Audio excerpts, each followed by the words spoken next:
বয়স মাত্র 2.5 বছর। 2.5 বছর বয়সের বাচ্চার সাহসের কাছে 5 বছরের বয়সের একটি বাচ্চার সাহসিকতা কিভাবে হার মেনে গেল, চলো সেটি তোমাদের সাথে শেয়ার করি। Hello everyone, welcome back to my new mini blog. নতুন একটি মিনি ব্লগে তোমাদের সকলকে জানাই অনেক অনেক ভালোবাসা এবং ওয়েলকাম। এখন সময় হয়ে গেছে সকাল 10:30। আমি হয়ে গেছি রেডি। এখন চলে যাব মাম্মামকে আনতে। তাছাড়াও খুব সুন্দর একটি জায়গায় যাব, পুরোটাই তোমাদের সাথে শেয়ার করব। আর মাম্মামের ভাইয়ের কথা কে কে বুঝলে অবশ্যই কমেন্ট বক্সে কমেন্ট করে জানিও।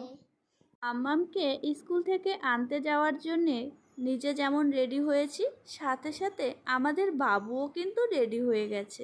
তবে আমি আর বাবুকে নিয়ে আসিনি, একাই এসেছিলাম। মাম্মামকে প্রথমে স্কুল থেকে এনে সোজা চলে এসেছি এই বিশেষ জায়গায়। জায়গাটি হলো আমাদের বাজারে। আমাদের বাজারে রয়েছে এই জায়গাটি। এটি আমাদেরই জায়গা, নতুন নেওয়া হয়েছে, বেশ 2 বছর মতো হয়েছে। তবে এখানে আসার একটি কারণ ছিল, সেটি হচ্ছে এই আলুগুলোই আমরা এই বাজারের জায়গাতে লাগাতে এসেছি।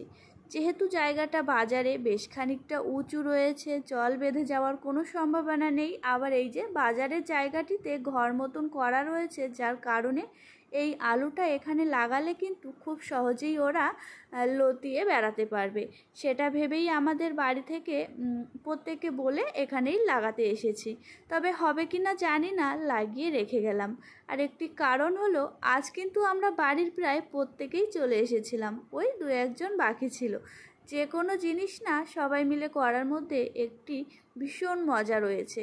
তবে হবে কি না জানি না, এই যে সবাই মিলে লাগাতে এসেছি সেটাই কিন্তু ভীষণ বড় ব্যাপার। যাই হোক, এখন এই যে মা মাটিটা আমাকে খুঁড়ে দিচ্ছিল আর আমি কিন্তু এখানে লাগিয়ে দিয়েছিলাম। তবে শুধু মা যে মাটি খুঁড়েছিল তা কিন্তু নয়, আমিও খুঁড়েছিলাম। জায়গাটা যেহেতু অনেক দিনের জায়গা, আমরা নতুন নিয়েছি, আর সেক্ষেত্রে দেখো মাটিটা কিন্তু বেশ এঁটেই ছিল, খুব একটা সহজ ছিল না মাটি খোঁড়াটা। বাজারের কাজ মিটিয়ে এখন এই যে বাড়িতে এসে দুপুরের রান্নাবান্না করে খাওয়া দাওয়া করে নিয়েছি। আর খেতে খেতে হঠাৎ আমাদের 2 জায়ের প্ল্যান হলো যে বাড়ির 2 বাচ্চাকে নিয়ে বাড়ির খুব কাছে একটা পার্ক রয়েছে, চলো সেখান থেকে নিয়ে ঘুরে আসি। যেহেতু ওরা সারাদিন বাড়িতে থাকে, সেইভাবে কোথাও যাওয়া হয় না, যার কারণে ওরা কিন্তু একাকিত্ব জীবন কাটায়। আর একাকিত্ব জীবন কাটানো কিন্তু খুবই কষ্টের, সেটা আবার যদি হয় বাচ্চাদের। তাই তো এখন এই যে আমি রেডি হয়ে গেছি, এখন মাম্মামকেও রেডি করে দিচ্ছি। তারপর আমরা 2 জা মিলে 2 বাচ্চাকে নিয়ে চলে যাব ওই পার্কে। আমি প্রথমেই যাচ্ছি মাম্মাম আর মাম্মামের ভাইকে নিয়ে।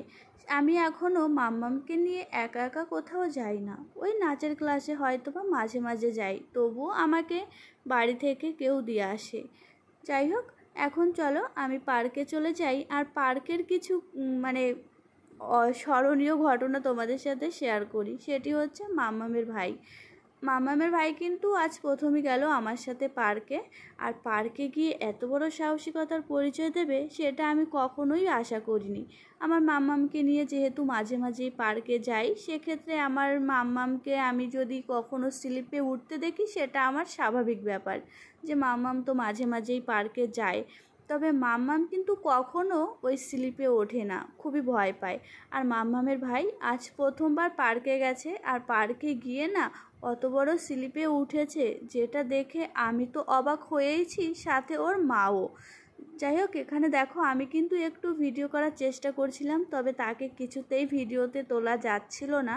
আর পার্কটি ছিল মাম্মামের স্কুলের সামনেই। মাম্মামের স্কুলটা রয়েছে সামনে, তারই সামনে রয়েছে এই পার্কটি, খুবই কাছে বাড়ির, খুব একটা দূরে নয়। আর এখানে আমার মাম্মামেরও না একটু ইচ্ছা করছে সে স্লিপে চড়বে, তাই দেখো আমি মাম্মামকে একটু ধরে ধরে চড়াচ্ছিলাম। বাচ্চা মানুষ তো ইচ্ছা তো থেকেই যায়। আর এই যে আমাদের বাবুর সাহসিকতা দেখো, সে কিন্তু এখান থেকে কিছুতেই বাড়িতে আসতে চাইছিল না, তাকে অনেক কষ্ট করে বুঝিয়ে শুনিয়ে বাড়িতে আনতে হয়েছে। যাই হোক, এই ছিল আমাদের বাবুর সাহসিকতার পরিচয়। আমরা যেমন আমাদের ছেলে মেয়েকে নিয়ে বিকালে আনন্দ দেওয়ার জন্য পার্কে নিয়ে এসেছিলাম, তাছাড়াও এখানে অনেক বাচ্চারা ছিল, সবাই সবার মতন করে আনন্দ মজা করছিল।